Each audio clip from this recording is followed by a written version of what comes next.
आज की इस वीडियो में हम मीन वैल्यू या average value of AC current के बारे में बात करेंगे। बट इसको स्टार्ट करने से पहले सबसे इंपॉर्टेंट बात क्या है कि हमें क्यू फाइंड करना चाहते हैं। और भाई हमारे घरों में ना जनरली इंडिया में 220 वोल्ट की सप्लाई का सबने सुना होगा और सबने ये भी सुना होगा कि अल्टरनेट करंट को जनरली हम एक हार्मोनिक फंक्शन से डिनोट करते हैं, जैसे कि साइन ओमेगा टी या कोसाइन ओमेगा टी, जो एक हार्मोनिक फंक्शन है। बट अगर ये बात है तो पक्की बात है कि अपना करंट हर मोमेंट पे वेरी करना चाहिए। फिर वो 220 वोल्ट कहां से आया? तो भाई इसका आंसर फाइंड करना बहुत जरूरी है। तो उसके लिए हमने एक पहले काम किया। पहले हमने डीसी, अगर हम देखें, अगर डीसी एमीटर या डीसी वोल्ट मीटर लगाएं तो जो फंक्शन हम कंसीडर करते हैं बेसिकली हार्मोनिक, तो और उसमें से हम साइन या कोसाइन फंक्शन जो कंसीडर कर रहे हैं, अगर उसको हम over the entire time period integrate कर दें तो एवरेज वैल्यू क्या आनी चाहिए? 0। तो जो डीसी वोल्ट मीटर या एम मीटर होते हैं ना, उनके अंदर अगर हम अल्टरनेटिंग करंट या अल्टरनेटिंग ईएमएफ चला दें तो अपनी वैल्यू क्या आ जाएगी? 0। तो भाई फिर हम उसकी वैल्यू फाइंड कैसे करें, कि हम कैसे पता लगाएं कि 220 वोल्ट आ रहा है, उसका मतलब क्या? तो उसको स्टार्ट करने के लिए आज हम रीड करेंगे मीन वैल्यू और average value of alternate current. इसका बेस क्या है? वो ये कहता है कि अगर मैं अल्टरनेटिंग करंट जिसका मैग्नीट्यूड वेरी कर रहा है, उसकी बजाय एक ऐसा अल्टरनेटिंग करंट भेज दूं जिसका मैग्नीट्यूड तो वेरी ना करे बट डायरेक्शन चेंज करे, लेकिन वो करंट ऐसा हो जो सेम इफेक्ट प्रोड्यूस कर दे, जो सेम चार्ज भेज दे उतने ही टाइम में जितने टाइम में अल्टरनेटिंग करंट भेज रहा था। तो इसमें जो हमने बेस रखा है ना, वो रख लिया चार्ज। अब दूसरी बात, हम इसको एंटायर टाइम पीरियड के लिए अगर इंटीग्रेट कर दें तो वैल्यू क्या आ जानी चाहिए? 0। ठीक है। तो जो ये बात देखो, average value over entire time period, वो एंटायर टाइम पीरियड की जो एवरेज वैल्यू आनी है वो आनी है 0। तो हम इसको क्या करते हैं, सिर्फ हाफ साइकिल के लिए कंसीडर कर लेते हैं। ठीक है।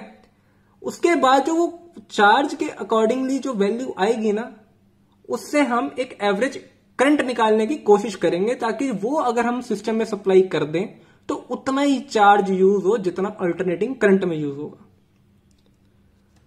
तो उसी बेस पे हम शुरू करते हैं। The value of steady current which would be send same amount of charge through a circuit in the time of half cycle. और ये बहुत जरूरी है, हाफ साइकिल, फुल के ऊपर 0 वैल्यू आ रही है। As is sent by AC through same circuit in same time. ये बात।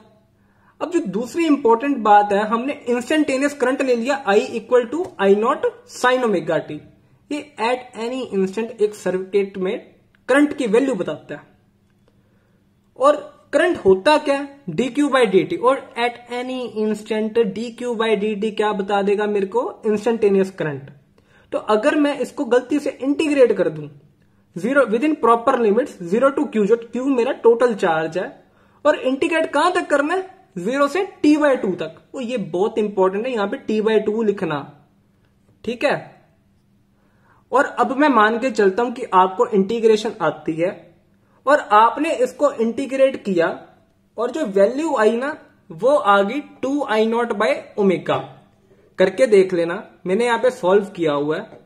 2I0 बाय ओमेगा आ गई। अब मैं एक और अजम्पशन लेता हूं। IM मेरा है, मान लो कि मीन करंट वैल्यू, और ये वो करंट है जो इतना, जो क्यू चार्ज हमने निकाला इतना ही चार्ज सर्किट में भेजेगा, बट इसकी वैल्यू क्या होगी? कांस्टेंट। चलो ठीक है, फिर निकाल लो कितना आता है। तो हमने क्या रखा, क्यू, अब अपने को भी पता है करंट क्या होता है? Charge upon time. तो चार्ज कितना हो गया? Current into time. Q equal to IM into, और टाइम पीरियड क्या लूंगा? वो हाफ ऑफ टाइम, t/2।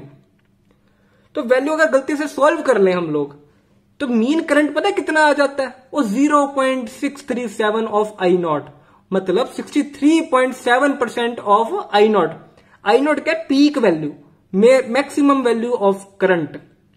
ठीक है, तो इससे हमने क्या फाइंड किया, जो अपना मीन करंट आया ना वो 63.7% ऑफ मैक्सिमम करंट आया। अगर इसी तरह हम नेगेटिव हाफ साइकिल के लिए निकाल लें तो उसका -63.7% ऑफ पीक करंट आएगा। ये सेम डेरिवेशन हम ईएमएफ ई के लिए कर सकते हैं, जो इंस्टेंटेनियस ईएमएफ है, बस उसके अंदर एक बहुत बड़ा चेंज करना पड़ेगा। वो बहुत बड़ा चेंज ये है कि आपको करंट को E/R लिखना पड़ेगा और सारा फॉर्मूला वैसे ही ड्राइव होगा और एंड में आंसर बनेगा EM equal to 0.637 E0। E0 के मैक्सिमम वैल्यू ऑफ EMF। और ये मैंने लिख दिया डू इट योरसेल्फ, एक बार खुद ट्राई करना, ना आए तो जरूर पूछना। नेक्स्ट वीडियो में हम अब RMS की बात करेंगे, जो रूट मीन स्क्वायर है। अब वो वैल्यू हमने क्यों यूज की उसका रीजन भी बताएंगे।